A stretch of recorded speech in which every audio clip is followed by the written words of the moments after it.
I want to talk about a completely different subject because this is a story that's been making headlines. A recent devastating flash flood killed 7 hikers in Zion National Park in Utah, a true tragedy. They were swept away in a sudden violent current to the bottom of a narrow canyon. One hiker did capture this harrowing ordeal as he attempted to escape, and I want you to check out some of this footage. The river won't flood. It's just this rock slide. Zion's such a beautiful area. Not that day so much. Guys, Right. it's gonna flood. I mean, you can hear the urgency in It's gonna flood. his voice. Well, he's at least aware This gets too bad. that the water, and this is a sign the water's about to come That- en masse.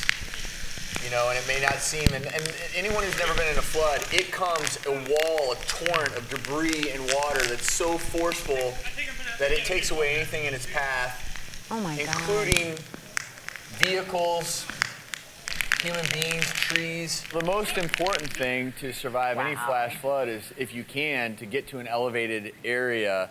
And Jordan and Allie, who survived that flash flood and provided us with that footage, happen to be here with us now. I know that on that day you had heard there may be some rain coming, but there wasn't, it didn't seem like maybe a sense of danger that this might actually happen. Is that fair to say? Yeah, exactly. So they did warn us in the visitor center that there were flash flood warnings, but Allie and I didn't think twice of it because we were going up the mountain, and we thought a flash flood only affected the water level of the river. So we thought we'd be okay. So I'm just curious, did you stop at some point then while you were still up on the hillside? Because that hillside's what saved you. And the only reason I know this is because I was on a bike trip once and a flash flood came through and almost killed my 2 best friends. And it happened so, I saw it coming down. And they had sought shelter underneath a little cave-like structure in the creek bed. And I looked, it was literally 100 yards up the stream. I've never seen anything like it. It was literally like a dam had broke. And I yelled at them, and they scrambled up, and literally their feet, it was the craziest thing I've ever seen in my life. So after all this has happened, and you survived, which we're so thankful for, what's the one word of advice you'd give to people?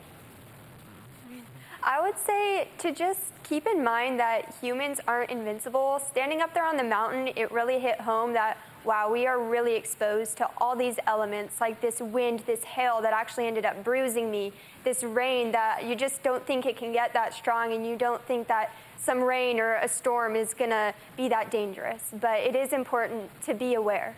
And take weather seriously. Yeah, we're just so happy the 2 of you are okay. Thanks for sharing your story with us. Probably the most important thing if you're watching is if there's a risk of rain and you're out and about, whatever you do not set up shop in a creek bed, because that warning is literally seconds. When a flash flood occurs, it is so fast. I would never have believed it if I hadn't witnessed one. And so It's never like an camp. avalanche of water. Yes. Right. So never camp, never set up shop anywhere near a creek bed. Get as high as you can if you see the water coming, and certainly try to avoid those areas if rain is on the way.